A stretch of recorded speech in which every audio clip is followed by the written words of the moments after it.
야고보서 4장 4절에서 7절까지 읽겠습니다. 야고보서 4장 4절에서 7절까지 읽겠습니다. 소리내어 읽겠습니다. 해 받으신 후에 또한 가늠하는 여자들이여 세상과 벗된 것이 하나님의 원수임을 알지 못하느뇨. 그런즉 누구든지 세상과 벗이 되고자 하는 자는 스스로 하나님과 원수되게 하는 것이니라.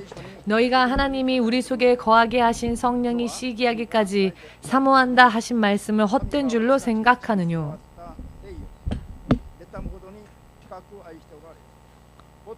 그러나 더욱 큰 은혜를 주시나니 그러므로 일렀으되 하나님이 교만한 자를 물리치시고 겸손한 자에게 은혜를 주신다 하였느니라. 그런즉 너희는 하나님께 순복할지어다. 마귀를 대적하라. 그리하면 너희를 피하리라.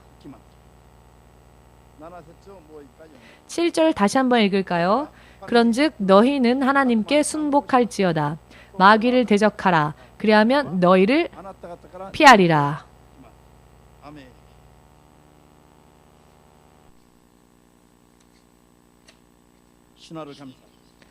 주되신 하나님, 이 시간에 예배를 통하여서 주의 이름으로 구원을 얻고 주의 자녀가 될 자격을 받은 사랑하는 주의 자녀들이 더욱더 바르게 뜨겁게 주님에게 나아가고 가까이 가며 주님과 더불어 주의 성령으로 인해 세상을 이기며 하나님의 자녀로서 권위 있는 또한 틀림이 없이 승리에 이다르는 믿음 생활을 지금부터 이 육신을 떠나는 마지막 순간까지 계속적으로 할 수 있도록 진리의 말씀을 토대로 하여 주님의 성령의 놀라우신 능력으로 뜨겁게 강건케 하여 주시옵고 말씀하여 주시옵소서. 모든 것을 주의 성령께 맡기오며 예수 그리스도 이름으로 기도합니다. 아멘.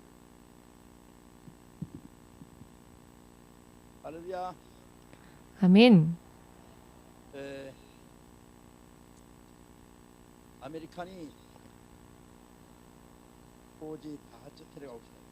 미국의 동시다발 테러가 일어났죠. 뉴욕 맨하탄에서의 일입니다.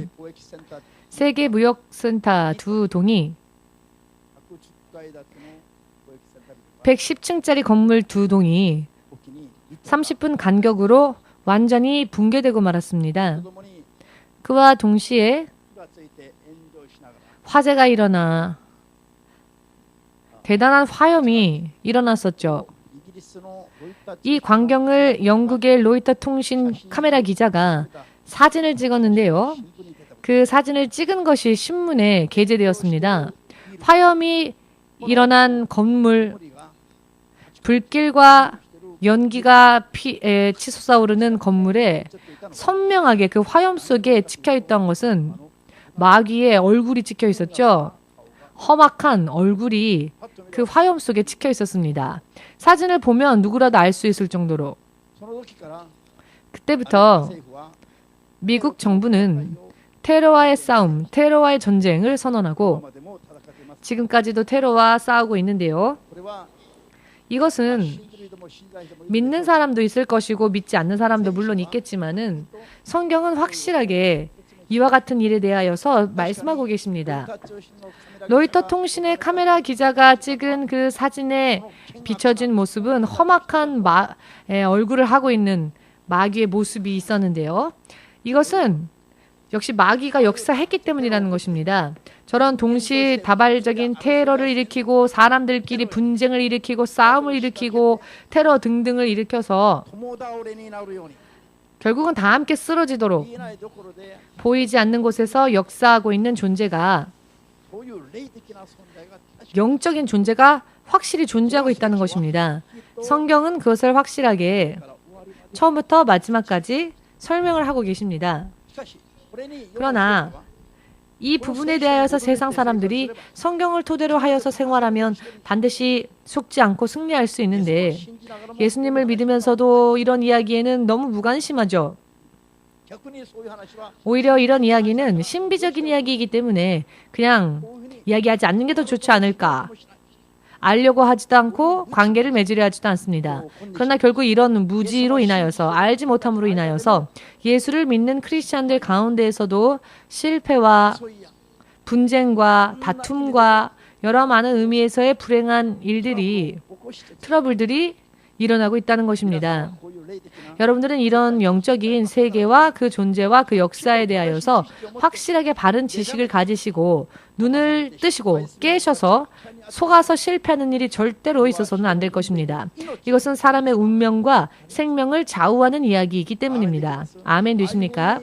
저와 같이 무참하게도 몇천 명의 사람들이 한꺼번에 붕괴하는 빌딩 속에서, 건물 속에서 허무하게 목숨을 빼앗긴 저런 사건들이 사람과 사람 사이에서의 다툼이 아니라는 것입니다. 배후에서 보이지 않는 곳에서 역사하던 마귀와 그의 사자들로 인한 일들이라는 것을 확실하게 깨뜨려 볼 필요가 있습니다. 성경은 우리 사람들의 싸움은 처음부터 사람과 사람과의 싸움이 아니다. 혈과 육의 싸움이 아니며 공중 권세 잡은 저 마귀와의 싸움이다라고 확실하게 말하고 있습니다. 믿으십니까? 한 달 정도인 것 같습니다. 지난 한 달 정도 어느 한 금요일 제가 사모님과 딸 앞에서 혈기를 부린 적이 있습니다. 처음에는 정말 화를 낼 만한 아무런 일도 아니었습니다. 그런데 잠깐 화를 내려고 한 것뿐이었는데 어느 순간 누가 기름을 붓는 것처럼 마치 불이 부글부글 끓어오르는 것처럼 점점 혈기가 에스컬레이터를 타고 올라와서 스스로 억누를 수 없을 정도로 혈기가 올라와서 화를 내버리고 말았습니다.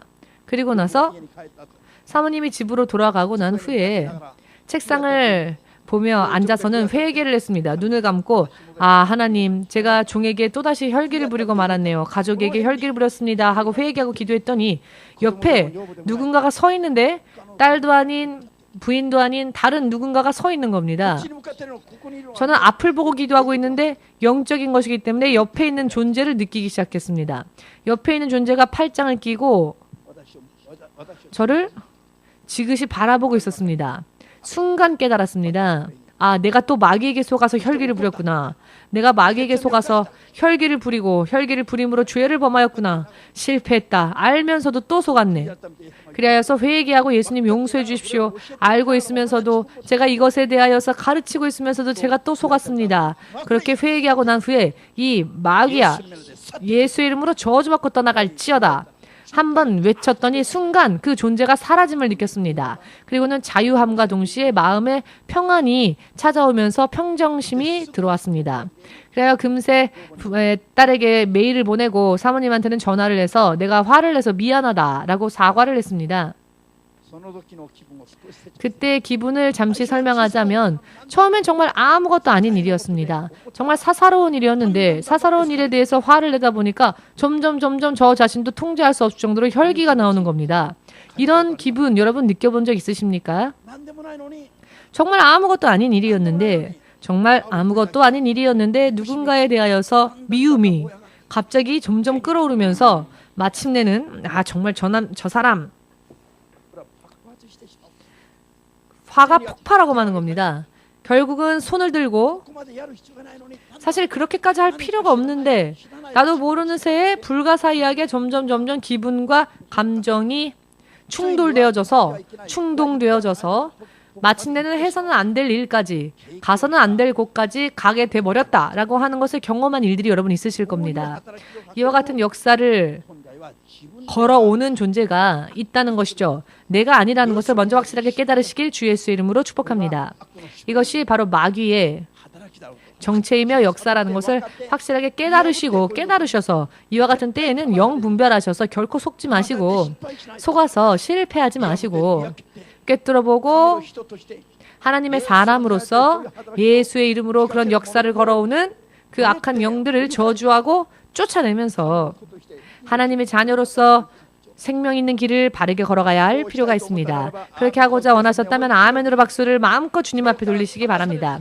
그래야 오늘부터 속지 않는, 지지 않는 어떠한 일이 있다 할지라도 반드시 승리하는 하나님의 자녀다운 권위 있고 또 능력이 함께 뒤따르는 하나님의 자녀 되시길 예수님의 이름으로 축복합니다. 아멘. 한번 겪고 나서 참 좋은 공부를 했습니다. 절대로 이런 때에는 속지 말아야지. 지금 마음의 삼가 조심하고 있습니다. 요코스카에서 오시던 가무라 테츠오라고 하는 집사님이 있었습니다. 그가 어느 날 우리 교회가 신바시에 있었을 때 그 고속도로를 자기와 다른 사람 4명 태우고 같은 차에 타서 교회를 향하여 예배를 드리기 위해서 고속도로를 달리고 있었는데요.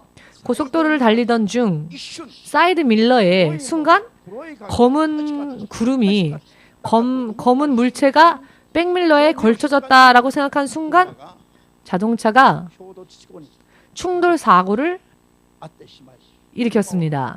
그래서 자동차가 완전히 납작해져 버렸고 그날로 그 차가 폐차 되어졌습니다. 폐차 처리되어졌습니다. 요시에 집사님이 알고 계시죠? 그 차를 폐차했기 때문에 아시죠? 요시에 집사님이. 그때 이야기입니다. 고속도로를 달리다가 백밀러를 보았는데 사이드밀러를 보았는데 뭔가 검은 물체가 사이드밀러에 비춰졌다. 이것은 사람이 아닙니다. 이것이 바로 귀신이라는 것을 믿으십니까? 사고를 만나게 만들고 그리고 자동차를 납작하게 만들어버린 것은 이런 더러운 영들이 역사했기 때문이라는 것을 여러분 속지 마시길 바랍니다. 만일 그런데요. 자동차는 납작해져 버렸는데 그날로 폐차 처리되었는데 그 차에 타고 있던 5명은 어디 찢어진 자국 하나 없이 무사안전하게 살아났습니다. 이것은 정말 불행 중 너무나도 다행인 일이죠. 만일 이 자동차가 교회를 향하여 달리던 것이 아니고 어딘가 놀러 가기 위하여 휴가를 보내기 위하여 달려가던 것이었다면 이야기는 어떻게 되었을까요? 차와 더불어 그 차 속에 있었던 사람들도 납작해져 버렸겠죠. 대단히 무서운 이야기이기도 합니다. 무서운 이야기이죠. 처음 귀신이 노렸던 것은 자동차를 납작하게 만드는 것이 목적이 아니죠. 그 차에 타고 있던 사람의 생명을 노렸을 겁니다. 그러나 저들이 교회를 향하여 갔기 때문에 하나님께서 허락하지 않으심으로 인해 그 생명이 무사했다는 것입니다. 인정하십니까? 반대로 만일 저들이 캠핑을 향하여서 주일날 교회 가지 않고 바깥을 향해 놀러 갔었더라면, 바깥 세상을 향해 놀러 갔던 중이었다면 마귀의 계획대로 자동차와 그 안에 타고 있던 사람들까지도 납작해져 버렸겠죠. 참 소름이 돋는 이야기가 아닐 수 없습니다. 이와 같은 일들이, 이와 같은 역사가 사람으로부터 나오는 것인가 혹은 눈에 보이지 않는 마귀로부터 나오는 것인가를 성경은 확실하게 말씀하고 계십니다. 창세기에서 요한계시록까지 확실하게 이와 같은 역사를, 이와 같은 존재를 말씀하고 계시는데요. 예수님을 믿는 크리스천들도 거의 이런 부분에 대해서 지식들이 없습니다. 그리하여 머리로는 듣고 있으면서도 실제적으로는 대항하여 살지를 않습니다. 그리고 오늘 성경의 본문 말씀에서 말씀하고 계시죠? 세상과 벗되는 것은 하나님과 원수되는 일이란 걸 모르느냐? 마귀는 하나님을 믿는 자들을 세상의 벗이 되게 하고자 유혹합니다. 하나님을 따라가지 못하도록 유혹합니다. 그렇기 때문에 우리는 어떻게 해야 한다고요? 마귀에게 대적하라. 마귀를 대적하고 내쫓으라. 그리고 하나님께 따라가는 그런 삶을 살아야 한다는 것입니다. 그렇게 하지 않으면은 지고 또 속으면 하나님을 따라가는 삶을 살 수 없게 될 것이며 세상과 벗이 되어서 결과적으로는 하나님의 원수가 되는, 믿는다 하면서도 결과적으로는 실패자가 되어버리기 때문입니다. 여러분, 처음 죄가 이 세상이 아닌 하나님 앞에서 처음 죄가 드러나고 발각된 것은 언제 누구에 의하여서였습니까? 이 세상에서의 일이 아니죠. 하나님 앞에서 에스겔 28장 15절 이하 말씀을 보시면 에덴 동산이 아닌 하나님 앞에서 하나님의 동산, 아담과 이브가 살고 있었던 그 동산이 아닌 하나님의 동산에 살고 있었던 천사장 루시엘이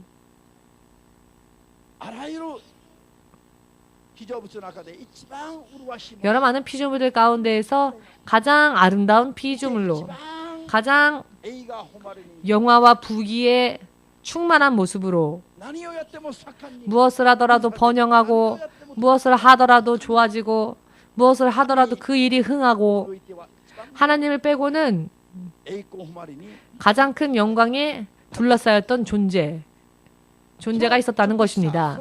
그 아름다움, 그 부귀와 그 영화로 인하여서 시간이 길게 흐르고 흘렀을 때에 이 마귀 안에서 스스로 교만한 마음이 머리를 치켜 세우기 시작했습니다.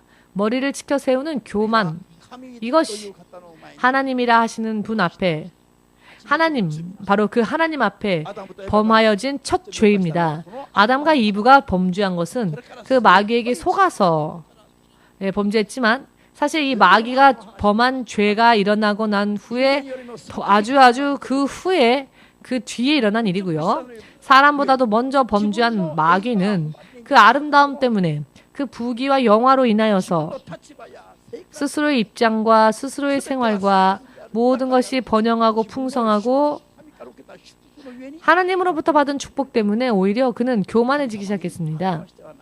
그리하여 하나님 앞에 드러내서는 안 될 불의를 드러냈고요.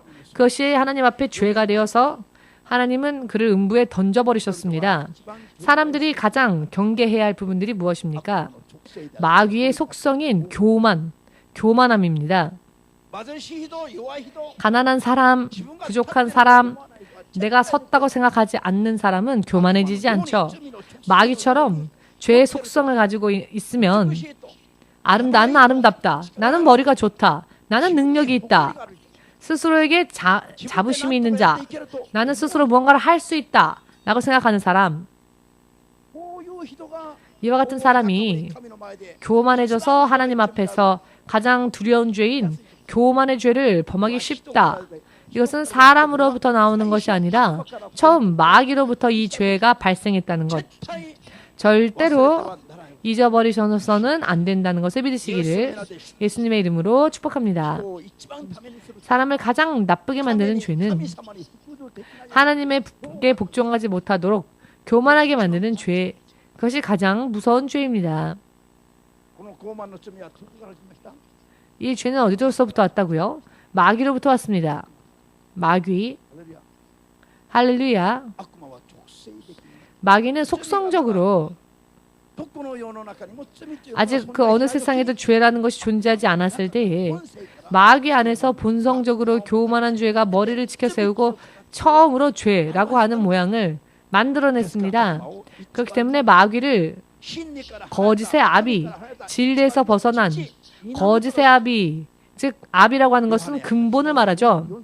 요한복음 8장 44절의 이 말씀을 참고하시길 바랍니다. 마귀는 거짓의 아비입니다. 마귀는 죄의 시작입니다. 할렐루야. 하나님은 절대로 사람을 죄인으로 만들지 않으셨습니다. 하나님은 사람을 바르게 만드셨습니다. 하나님처럼 만드셨습니다. 왜? 하나님의 자녀로 삼으시기 위하여서입니다. 옆에 사람 얼굴을 보십시오. 하나님의 자녀와 같은 얼굴을 하고 있는지 말도 안 되죠, 아직. 하나님의 자녀와 같은 얼굴을 하고 있습니까? 또 만났다. 정말 보고 싶지 않은데. 어쩌면 그런 사람이 옆에 앉아 있지는 않으십니까? 사람이 어떻게 생각하건, 사람이 사람의 마음과 사람의 외면을 어떻게 생각하건, 하나님은 사람을 당신의 자녀 삼으시기 위하여서 당신의 형상대로 사람을 창조하셨다는 창세기의 말씀을 믿으시는 분만 아멘으로 예수님께 마음껏 영광 돌리시기 바랍니다.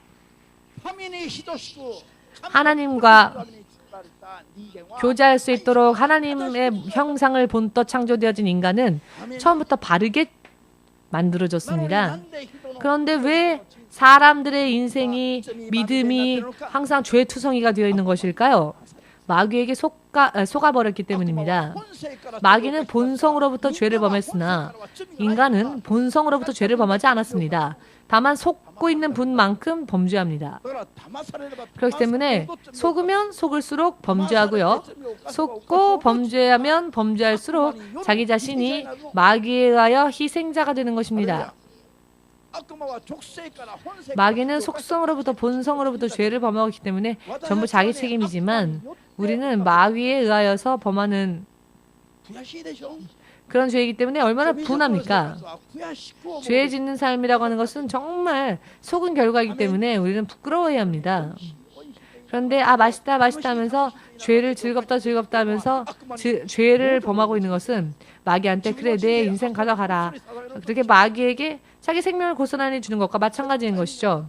절대로 여러분 지난주 반드시 승리하는 반드시 번성하는 어디에 가서 무엇하건 반드시 승리하는 하나님이 함께 하셔서 말입니다.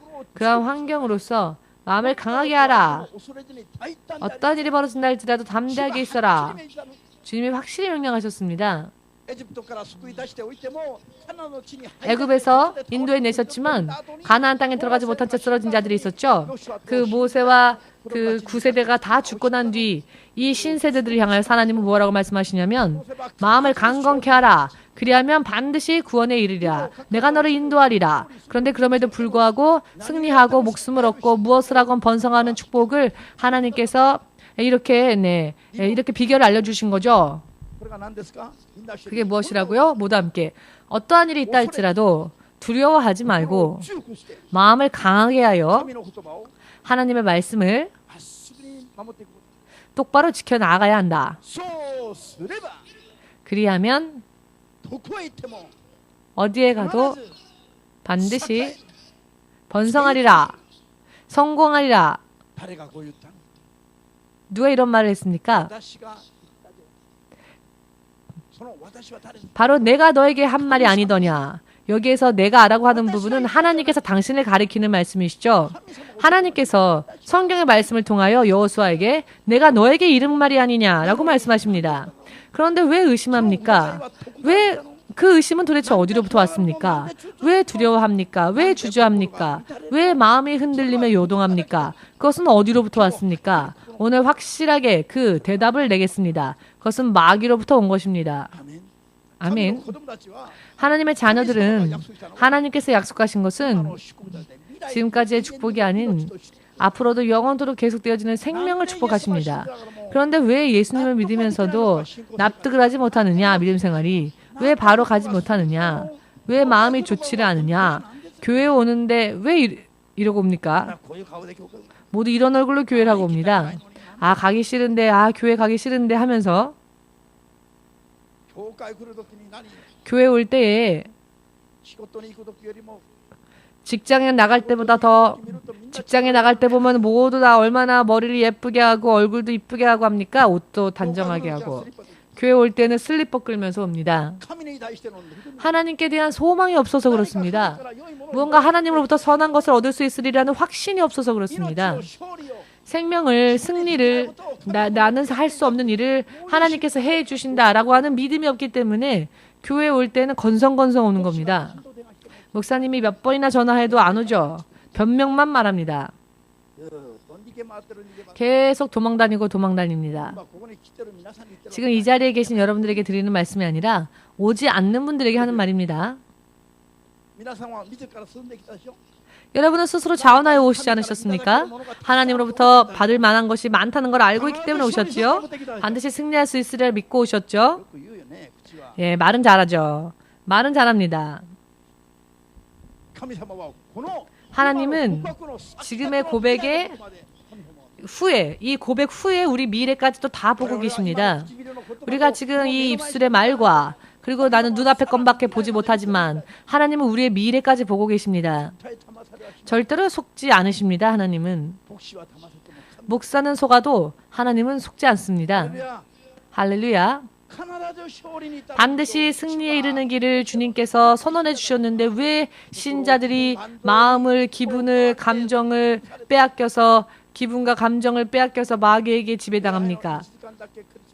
예배 1시간만 크리스찬이지 일주일에 1시간만 크리스찬인 썬데이 크리스찬이 아닌, 사실 일주일에 하루만이라도 크리스찬으로 있을 수 있다면 그건 차라리 나은 편입니다. 예배 드릴 때만 크리스찬이고 예배 드릴 때조차도 옆 사람 쿡 찌르면서 너 때문이야 이렇게 싸우는 사람들이 있습니다. 물론 이 자리에 그런 분이 없으시니까 드리는 말씀인데요. 예배에 왔음에도 불구하고 저놈 왔네, 저 자식이 왔네, 왜 왔지? 예배 때조차도 그렇게 미워하고 싸웁니다. 이것은 전부 사람의 본성으로부터 오는 것이 아닙니다. 전부 처음 죄라고 하는 것을 스스로 하나님 앞에 범하여 대적한 교만의 죄를 범한 하나님 없이 살 수 있다고 생각했던 하나님으로부터 무언가 받지 않으면 살지 못한다라는 겸손한 마음이 아닌 하나님 없이도 나는 스스로 할 수 있다. 아니 내가 저 자리에 높은 자리에 올라가 보자 라고 생각했던 마귀의 생각이 교만의 죄였습니다. 그런데 이게 마귀로부터 나왔다는 것입니다. 저는 대통령이 되어도 세계 최고의 부자가 되어도 하나님이 안 계시라면 1분 1초라도 살 수 없다 라고 고백했던 다윗과 같은 그런 겸손한 마음은 마귀가 주지 않습니다. 그러나 겸손하고 교만을 물리치고 이렇게 다윗과 같이 사도 바울과 같이 세상에 대한 욕구를 돌처럼 버리고 배의 설물처럼 버리고 천국의 소망을 두고 사는 사람들이야말로 하나님 앞에서 가장 크고 또 풍성하게 축복받게 되는 것입니다. 믿으십니까? 믿으시기를. 이와 같은 축복의 길을 신자들로부터 빼앗으려고 하는 것이 바로 마귀의 괴력이다 라는 것을 오늘부터 확실하게 꿰뚫어 보시고 마귀에게 솟는 것이 얼마나 큰 손실을 초래하는 정말로 분한 일인지를 확실하게 깨달아야 합니다. 그렇기 때문에 하나님께서는 말씀하시지 않습니까? 형제 자매들끼리 싸우지 말라. 하나님의 형제들끼리 싸우지 말고 분쟁하지 말라. 원수처럼 느껴지는 사람이 진짜 원수가 아니라는 것. 원수처럼 보이지만 사실 그 상대방은 만약 그 상대방이 사람이라면 진짜 원수가 아닙니다. 용서하고 사랑하고 받아들여야 할 하나님의 가족인 것입니다. 정말로 영원히 용서할 수 없는 하나님조차 용서해 주시지 않는 영원한 원수, 영원한 죄인은 마귀와 그의 사자들인 것입니다. 진짜 원수를 향해서는 싸우려 하지 않고 사랑해 줘야 할 형제자매를 향해서는 자주 싸우고 하는 사람이 많은 있다고 합시다. 그렇다면 그 사람은 논 크리스천입니다. 안 믿는 자라는 것이죠. 여러분들은 이와 같이 바른 믿음을 가지시고 세상에 나아가셔서 세상에서 사람들이 바르게 살 수 있도록 모범을 보여야 할 것입니다. 할렐루야. 옆 사람에게 한마디 말씀해 주십시오.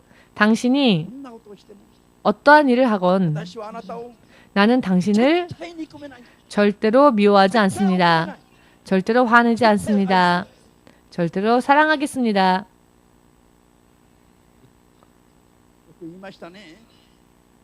네, 잘도 말씀하셨죠. 말씀 잘도 하셨습니다. 하나님 앞에서 그렇게 말씀하셨습니다. 하나님 앞에서 그렇게 말씀드렸죠. 서원하였죠. 그러니 이유가 있어서는 변명이 구실이 있어서는 안 됩니다.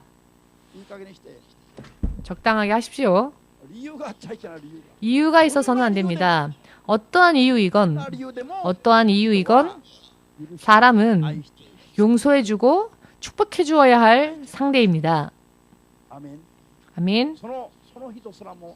그 사람도 마귀에게 속아서 해서는 안 될 일을 하고 있는 것이기 때문에 불쌍하다 생각하고 긍휼히 여겨주어야 합니다. 모두 함께.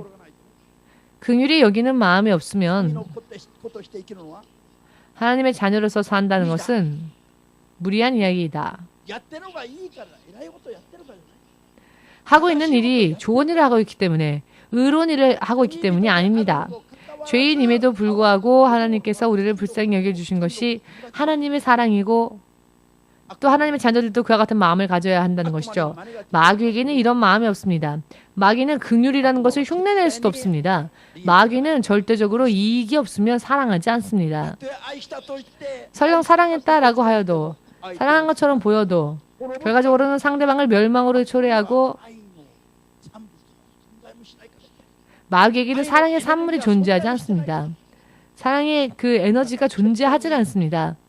그렇기 때문에 절대로 긍휼히 여기려 하지도 않고 망하고 싶지 않으면 마귀에게 속아서는 안 됩니다. 조금 서두르겠습니다. 마귀가 얼마나 사람들의 인생을 여러 많은 의미에서 여러 많은 장면에서 또한 깊이 근본적으로 사람의 삶에 관여해서 그 사람을 쓰러뜨리려 하는지를 여러분 아셔야 합니다. 사실은 1시간 동안은 이야기할 수 없기 때문에 조금 빨리 줄여서 요약하여 말씀드리겠습니다. 사람의 첫 조상인 아담과 이브가 마귀에게 속아 하나님의 말씀을 어기고 결국 그 죄로 인해 에덴 동산에서 쫓겨났지요. 에덴 동산을 아담과 이브에게서 빼앗은 자는 결국 마귀인 것입니다. 이 아담과 이브가 낳은 첫 아들이 가인이죠. 둘째 아들은 아벨이었습니다. 아벨도 하나님을 믿었고 가인도 하나님을 믿었습니다. 양쪽 다 하나님께 예물을 드립니다. 제물을 드립니다. 아벨은 양들 가운데에서 살찐 어린 양을 잡아 하나님께 드렸고요. 가인은 농산물 가운데에서 하나님 앞에 제물을 드렸습니다. 하나님이 아벨의 제사는 기뻐 받으셨지만 가인의 제사를 기뻐 받지 않으셨습니다. 이 결과를 보고 가인의 마음에 시기와 질투가 일어났습니다. 왜 내 동생이 드린 건 하나님 받으시고 내가 드린 건 안 받으시는가? 그리하여 자기가 드린 예물과 동생이 드린 예물을 하나님이 어떻게 다루시는가를 보고 난 뒤에 동생을 향한 그 시기와 질투가 자연스럽게 피어났습니다. 그리고는 이 시기와 질투가 분노로 바뀌었습니다. 시기와 질투가 분노로 바뀌었습니다. 그랬더니 이번에는 죽이고 싶은 살이로 바뀌었죠. 죽이고 싶은 살이로 바뀌었습니다. 살의가 결국 살인이라는 행위로 옮겨졌습니다. 시기와 질투에서 시작된 것이 결국 살인이었습니다. 사람이 미워질 때에는 삼가 조심하십시오. 아멘. 질투스러운 사람 있습니까? 누군가 잘 되면은 질투납니까? 그럼 그 사람은 위험한 사람입니다. 그 마음이 시기와 질투가 분노로 바뀌고 살해로 바뀌고 제어가 안 됩니다. 처음에는 그런 생각이 아니었는데 문득 정신 차리고 보니 해버린 겁니다. 그것이 바로 가인이 범한 죄였습니다. 아시겠습니까? 자, 살인한 사람들한테요 이야기를 해보면은 왜 죽였냐 물어보면 죽여라 라고 귀에서 소리가 들렸다. 처음에는 내가 왜 죽여 했지만 계속 세뇌당하다가 결과적으로는 해버렸다.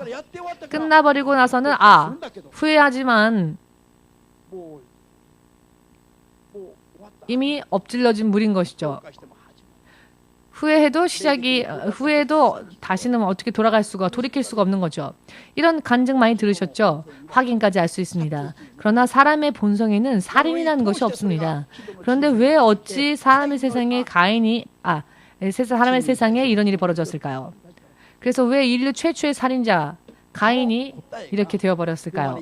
그 대답이 요한일서 3장 21절에 나와 있습니다.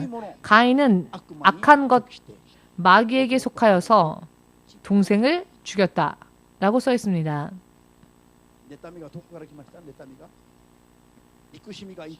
저주가 어디서 왔다고요? 자, 이것이 다 마귀에게로부터 가인에게로 온 것이었습니다. 아멘 되십니까? 자주 혈기 부리시는 분은 조심하십시오. 무섭습니다.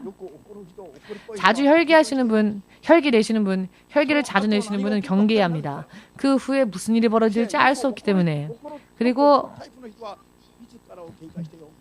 자주 화를 내는 사람은 스스로를 경계하십시오. 사람들이 다 도망가 버릴 테니까. 이야기가 이해되십니까?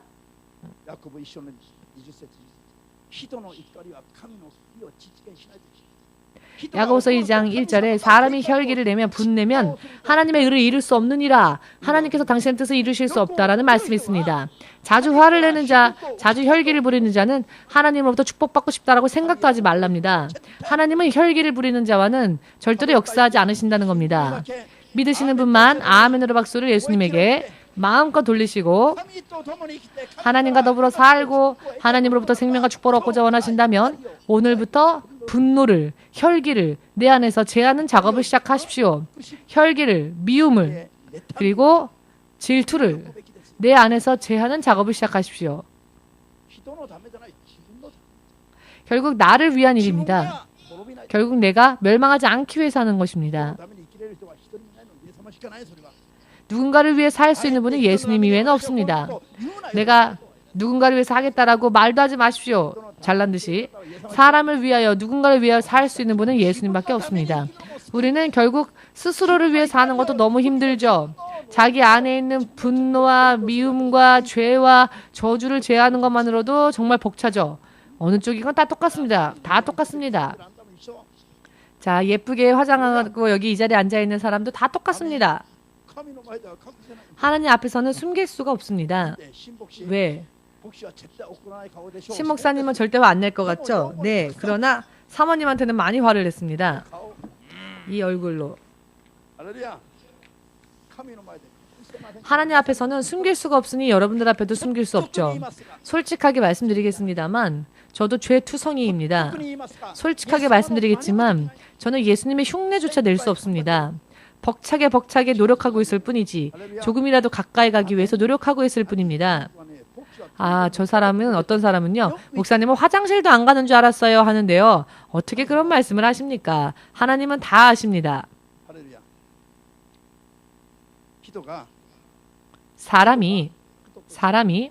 사람으로서 사는 것은 정말 위험한 일입니다. 사람은 하나님의 자녀로서 살아야 합니다만 하나님의 자녀로서 산다고 하는 것은 이와 같은 지식을 가지고 살아야 한다는 것입니다. 이런 지식을 가지지 못하고 사는 사람은 크리스찬이라 할지라도 그저 단순한 사람으로서 사는 것과 다를 바가 없습니다. 승리가 없습니다. 약속이 없습니다. 하나님으로부터 무언가 받을 수가 없습니다. 하나님으로부터 무언가 받는 자는 이와 같은 육신의 속성, 죄 짓는 삶을 제하는 사람들만이 하나님으로부터 응답을 받을 수가 있습니다. 화를 내는 자, 미워하는 자, 다투는 자, 누군가를 사랑하지 않는 자와는 하나님이 함께 일하실 수가 없습니다.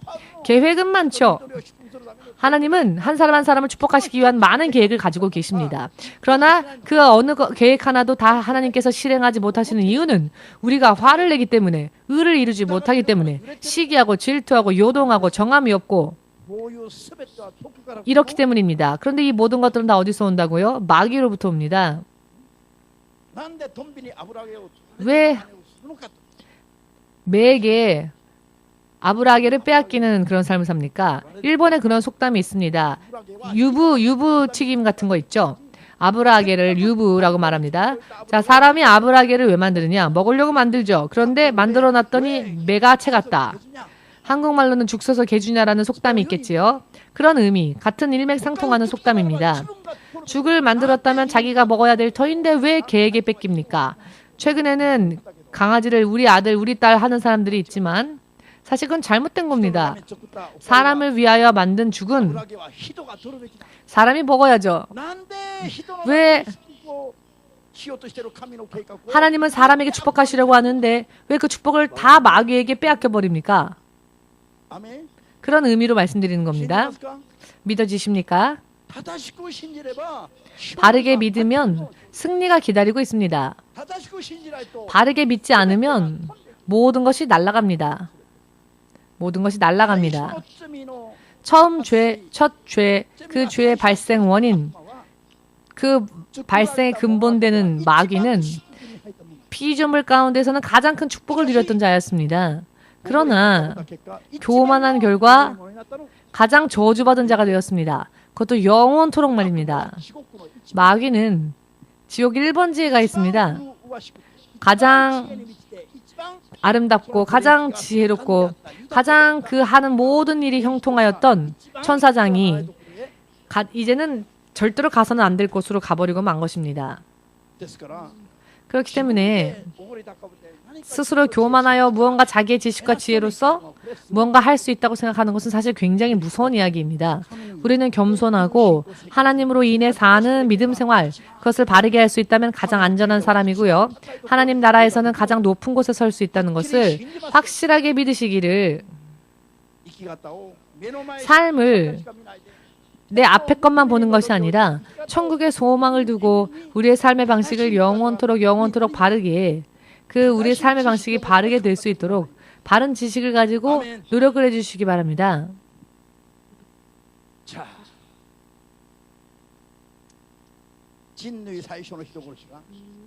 인류 최초의 살인자가 자기 본성으로부터가 아니라 마귀로부터 그런 시기, 혈기, 분냄, 살의, 살인까지 점점 에스컬레이터 되어져서 처음에는 그렇지 않았는데 어떤 누군가에 대하여서 점점 감정이 상해지고 나쁜 쪽으로 감정이 움직여서 처음에는 나중에는 점점 감정이 에스컬레이터를 타는 거죠. 이것은 여러분이 아닙니다. 여러분이 아니고요. 바깥에서부터 마귀가 계속 여러분들의 마음에 불을 붙여놓고는 기름을 붓는 겁니다. 어느 순간 폭발하도록. 이것도 눈에 보이지 않는다는 이유 때문에 이런 이야기를 듣고도 흘려버리는 사람은 자기의 운명을 듣고 흘려버리는 자와 마찬가지입니다. 정말로 축복을 받고 목숨을 지키고 끝까지 똑바로 실족하지 않고 멸망하지 않고 똑바로 가기를 원한다면은 이와 같은 말씀에 귀를 기울여야 할 필요가 있습니다. 이것은 인생의 근본적인 문제를 좌우하기 때문입니다. 믿으십니까?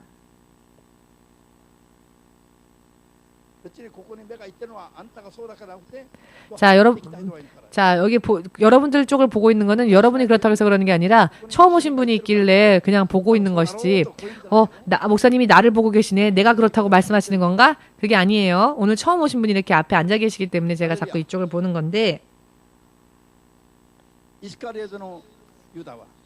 가롯 유다는 예수님의 12제자 중에 하나였습니다. 예수님의 가방을 들고 있던 자, 즉 금전적인 부분을 책임지고 예수님을 섬겼던 자입니다. 여러분은 여러분들의 크레딧 카드 혹은 여러분들의 지갑을 맡길 만한 사람은 어떤 사람에게 줍니까? 신뢰할 수 있는 사람입니까? 도둑질할 사람입니까? 신뢰할 수 있는 사람에게 맡기겠지요. 유다는 예수님에게 신뢰를 받던 자였습니다. 그리하여 재정적인 문제를 예수님은 그에게 맡기셨습니다. 웬만큼 신뢰가 없으면 맡기지 못하는 것이죠. 유다는 12제자 중 가운데서도 신뢰받던 자였고 지금의 말로 표현하자면 예수님의 지갑을 가지고 예수님을 섬기던 측근 중에 측근이었습니다. 그러나 유다는 예수님의 그 금전적인 부분에 대해서 여러분 은하 30냥 이상의 가치가 있었을까요? 예수님에게는 있었겠지요. 이해되십니까? 은하 30냥은 그렇게 대단한 금액은 아니죠. 이런 돈들이 예수께서 사역하실 때 전혀 이런 재정들이 없었을까요? 재정이 너무 없어서 은하 30냥에 눈이 돌아갔을까요? 아니요. 예전에도 은하 30냥보다 더 많은 그와 같은 재정적인 부분을 책임지고 있었을 겁니다. 그럼에도 불구하고 그는 마음이 바뀌지 않았죠.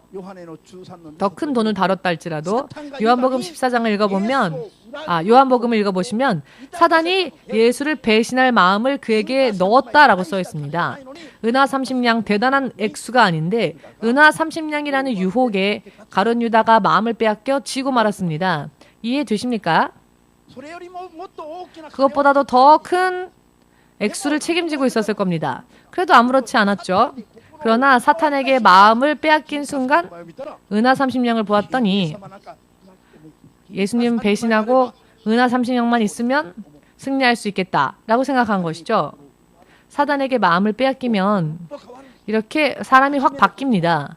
처음 가지고 있었던 마음, 더 많은 금액을 보아도 아무렇지 않았던 사람이 사탄에게 마음을 빼앗겼더니 사단이 그 생각을 불어넣었더니 얼마 되지 않은 돈에 마음을 빼앗겨서 예수님을 배신한 겁니다.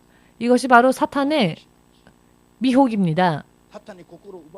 사단에게 마음을 빼앗기면 자기의 마음을 컨트롤할 수 없게 됩니다. 이것이 무서운 것이죠. 지금은 좋은 사람들만 앉아있죠? 어느 날 갑자기 마음을 빼앗기면 눈이 갑자기 달라집니다. 눈꼬리가 싹 올라가고 뭔가 한마디 말하면 뭐? 라고 톡 쏘고 사람이 갑자기 바뀝니다. 지금의 이렇게 부드러운 얼굴만 보면서 환상해졌지 마십시오.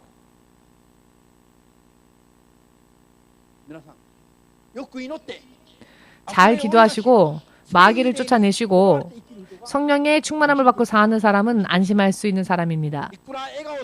아무리 웃는 얼굴하고 있어도 전혀 기도도 하지 않고 전혀 영적 싸움 알지 못하고 사는 사람은 지금은 웃는 얼굴이라 할지라도 어떻게 바뀔지 알 수 없는 사람입니다. 우리는 경계해야 합니다. 기도하지 않는 사람이 옆에 앉아 있으면 대신이라도 많이 중보해 주십시오. 갑자기 바뀌어서 나의 원수가 되지 않도록. 의미가 이해되십니까? 그렇습니다. 믿지 않는 사람이 옆에 있으면 더욱더 기도해야 합니다. 상대방이 어떻게 바뀔지 알 수 없기 때문입니다. 사람이 바로 사람의 환경입니다. 사람이 사람의 환경입니다. 가장 큰 환경은 사람입니다. 좋은 사람, 영적인 사람, 기도하는 사람이 많이 있으면 내 환경이 좋아집니다. 믿음이 없는 사람, 기도하지 않는 사람이 내 환경에 있으면 환경이 나빠집니다. 믿어지십니까? 우리 교회는 기도하는 사람들이 많이 있지요. 그렇기 때문에 환경이 굉장히 좋습니다. 유다가 이렇게 마귀에게 마음을 빼앗겨 버렸죠. 그래서 예수님을 은하 30냥에 팔아버렸습니다. 하루도 채 지나지 않아 후회했지요. 스스로 자살하고 말았습니다. 하루도 지나지 않아서 후회하고 말 일을 마귀에게 속았더니 아무렇지도 않게 했던 것입니다. 누군가에게 부탁받은 것도 아니죠. 스스로 자원하여 범죄했습니다. 자, 스스로라고 하는 건 뭡니까? 유다 마음 안에 있는 본성은 아니었습니다. 마귀가 그의 마음을 빼앗은 것이죠. 성경에는 그렇게 써 있습니다. 누가복음 22장 31절 32절에 나와 있습니다. 사단이 베드로를 시험 들게 하기 위하여서 밀 까부르듯, 사단이 베드로를 밀 까부르듯, 이게 바로 밀을 까부른다는 거죠. 키즈라는 겁니다. 여러분들이 사단의 키즈를 당하면 이렇게 되는 겁니다. 사단의 키즈를 당하게 되면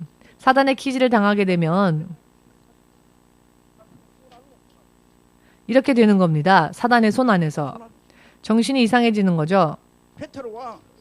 베드로는 예수님과 함께라면은 죽을 각오가 되어 있습니다. 준비가 되어 있습니다. 진심으로 그렇게 이야기했습니다. 그런데 사단이 그를 시험 들게 하도록 청구하여서 하나님이 허락하셨더니 사단이 베드로의 마음을 가지고 놀기 시작했지요. 그랬더니 베드로가 예수님과 함께 죽겠노라 했지만 그것이 두려워지기 시작했습니다. 그것이 두려워져서 예수님을 부인하였죠. 처음에는 사단이 그를 키질하기 전에는 예수님과 함께라면 죽음까지 각오되어 있다라고 했지만 사단이 그를 키질하듯 그의 마음을 빼앗았더니 사단의 마음이 바뀌어져서 함께 예수님과 죽는 것이 두려워지기 시작했습니다. 여기에서 모두 함께 두려움을 느끼는 것은 어디에서 오는가? 사단의 시험으로부터 온다. 아멘 되십니까? 사단의 시험으로부터 두려움이 발생합니다. 그리하여 결국 베드로도 예수님을 부인하였죠. 믿으십니까? 성경에는 마가복음 5장 1절 이하를 보시면 마가복음 5장 1절 이하를 보시면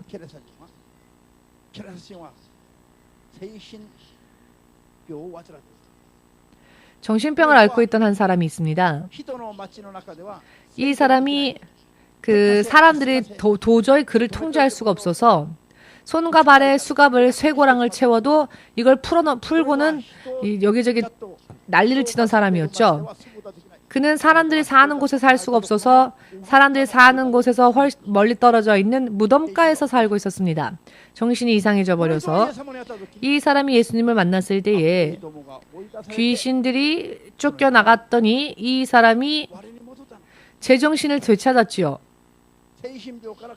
정신병에서 자유로워졌습니다. 이 사람을 결박하여 그 사람을 정신병을 앓게 했던 귀신이 2,000마리나 되는 돼지에게 옮겨질 수 있게 해달라 예수께 간청했더니 예수님께서 허락하시죠. 정신병자 안에서 나온 귀신이 2,000마리나 되는 돼지에게 옮겨갔더니 2,000마리 돼지가 갑자기 비탈길을 뛰어 낭떠러지의 물속으로 떨어지지요. 그래서 낭떠러지에서 2,000마리 돼지가 떨어져 죽습니다. 사람 안에서 정신병을 앓게 했던 귀신이 이제는 2,000마리의 돼지를 이런 사고를 당하게 만드는 겁니다. 방향 감각도 잊어버리게 만들고 아무튼 뛰게. 돼지의 정신을 이상하게 만들어버렸죠. 그랬더니 귀신의 영향으로 돼지가 감각을 잃고 마음껏 뛰다 보니까 어느 순간 물에 빠져 죽은 겁니다. 이것은 사고이고 죽음에 이르는 사고이지요. 죽음에 이르는 이와 같은 사고가 어디에서부터 오느냐? 귀신의 역사라는 것을 믿으신다면 아멘으로 예수님께 영광 돌리시고, 돼지를 치던 자들이 영문도 모르는 상태에서 2,000마리라는 돼지의 손해, 재산의 손해를 보았죠. 돼지 치는 자들이 왜 나의 돼지 떼들이 이렇게 됐는지 알 수 없는 상태에서 재산의 손해를 받게 됩니다. 자, 여러분, 갑자기 병이 들고 돈이 새는 사고들이 생기는 것은 배후에서 역사하는 마귀가 있기 때문이라는 것을 분별하시길 예수님의 이름으로 축복합니다. 아멘.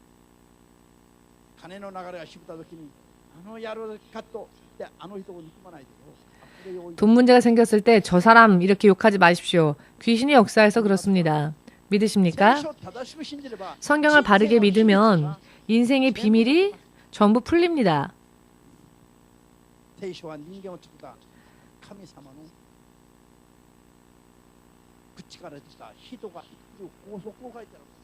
성경은 하나님께서 사람을 창조하셨고 우리 사람을 창조하신 하나님께서 사람이 어떻게 하면 이길 수 있는지 그것을 알려주시는 말씀입니다. 믿으시기를.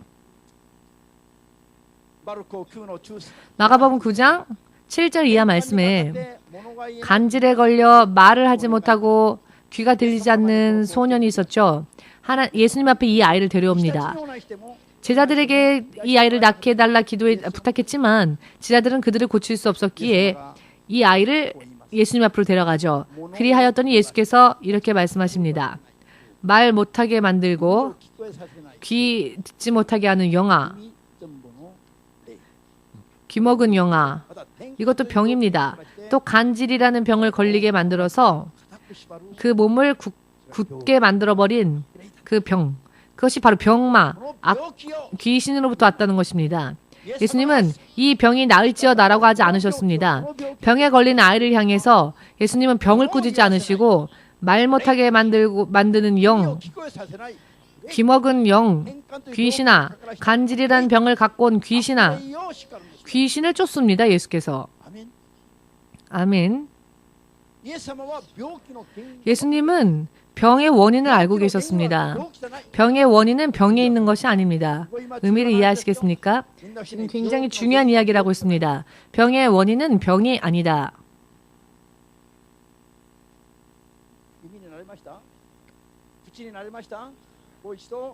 다시 한번, 병의 원인은 병이 아니다. 예수께서 말씀하셨습니다. 병의 원인은 더러운 마귀 안에 있다는 것입니다. 그래서 병아 나아라 하지 않으시고 귀신아 나가라 했더니 병이 나았습니다. 예수께서 쫓으셨던 건 병이 아니라 예수께서 쫓으셨던 건 귀신이었죠. 그런데 귀신을 쫓았더니 병이 나았습니다. 무언가 보이시는지요? 무언가 보여지십니까? 어찌하면 승리할 수 있을까요? 예수님과 같이 하면 승리할 수 있습니다. 교회를 다니면서도 이것을 알지 못한 채 다니는 사람들이 대부분이죠. 물론 이 자리에는 그런 분들이 없으니까 확실하게 말씀드리겠지만 여러분들이 모범이 되셔서 지금까지 악한 영들에게 속아 사는 사람들을 구원해내야 합니다. 이것이 크리스찬이라 할지라도 논크리스찬, 믿지 않는 자라 할지라도 상관없습니다. 마찬가지입니다. 크리스찬이라 할지라도 베드로라 할지라도 유다라 할지라도 그들도 크리스찬이었죠. 그러나 마귀에게 속았더니 예수님을 배신해버렸습니다. 아멘 되십니까? 유다가 불신자였기 때문에 망한 게 아니죠. 유다는 크리스찬 가운데서도 크리스찬 제자 중에 하나였습니다. 그럼에도 불구하고 멸망했습니다. 이야기가 이해되시는지요? 여러분, 이름뿐인 크리스찬은 참 불쌍한 사람들입니다.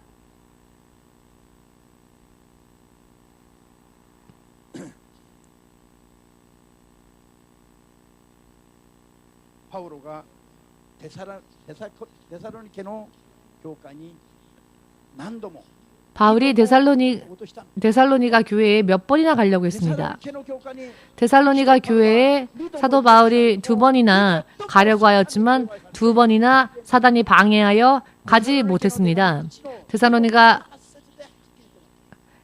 말씀을 보시면 확실하게 써 있습니다. 사도 바울이 데살로니가를 가려고 하였지만 마귀에게 2번이나 회방을 당하여 가지 못했노라 기록하고 있습니다.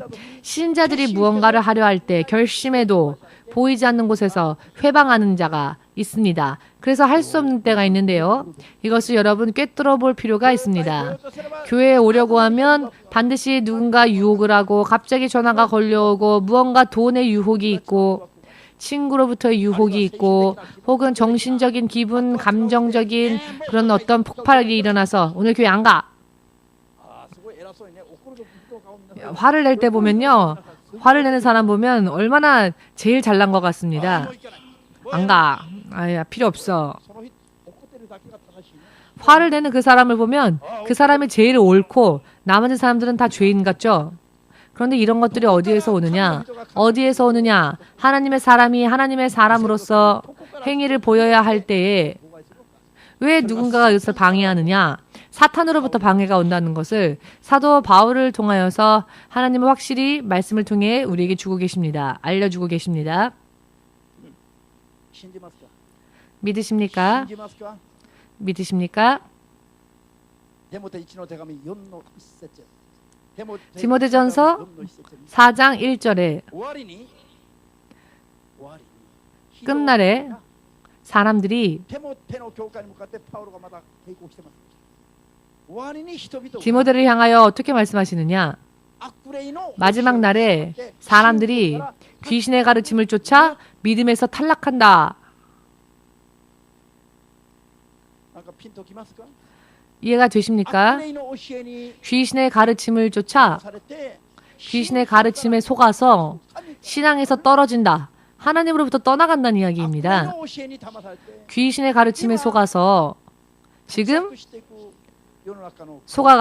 떨어지고 타락하고 하는 하나님의 교회들이 크리스찬들이 많이 있다는 것입니다. 이것을 보고 꿰뚫어 보고 분별하여 절대로 함께 휘말려서 쓰러지는 일이 없도록 삼가 조심하여 깨어서 믿음 생활할 수 있으시기를 주 예수의 이름으로 축복합니다. 기분, 감정, 감각, 마음, 생각, 내 육신, 물질, 돈, 영원한 생명까지 영적으로도 정신적으로도 물질적으로도 사람 환경, 사람의 관계, 이 세상에서 여러 많은 환경을 통하여 보이지 않는 곳에서 구석구석까지 이렇게 마귀가 믿는 자들의 인생을 결박하고 유혹하고 속이고 멸망케 하고자 역사한다는 것을 확실하게 꿰뚫어 보시고 어떠한 일이 있다 할지라도 사람에게는 저주는 일이 있어도 마귀에게는 지지 마시길 예수 이름으로 축복합니다. 사람에겐 저주도 됩니다. 어떤 사람은 이쪽 밤 때리면 저쪽 밤도 때리세요. 사람한테는 저도 좋습니다. 그런 왜? 하나님이 갚아주실 거니까. 하나님께서 갚아주신다 하셨으니까. 그러나 마귀에게는 져서는 안 됩니다. 아멘. 사람의 원수는 용서하여도 마귀라는 진짜 원수는 용서해 주어서는 안 됩니다. 아멘 되십니까? 예수님을 믿으려면은 영적으로 믿어야 합니다. 몸만 왔다 갔다 해도 의미가 없습니다. 생각해 보십시오. 옷만 왔다 갔다 한다는 그 광경을 생각해 보십시오.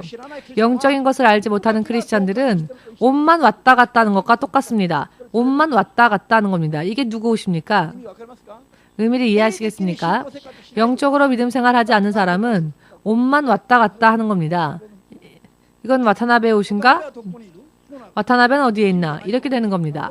와타나베가 그렇다는 게 아니라 예를 들자면 이런 이야기입니다. 이해가 되시는지요? 영적으로 믿음 생활하지 않는 사람은 똑같다는 겁니다. 옷만 왔다 갔다 하는 것과 영적으로 믿음 생활을 해야 합니다. 그리하고자 원하시는 분은 아멘으로 박수를 예수님에게 돌리시고 지금까지 마귀에게 속아 미워해서는 안 될 사람을 미워하고 육의 생각으로 판단해서는 안 될 것을 판단하고 하나님을 기쁘시게 해드리는 일은 안 하고 마귀가 좋아하는 일만 했던 모든 불신앙을 회개하면서 절대로는 속지 않겠다. 하나님의 자녀로서 바르게 강하게 서겠다. 결심하면서 예수 이름 부르고 기도하겠습니다.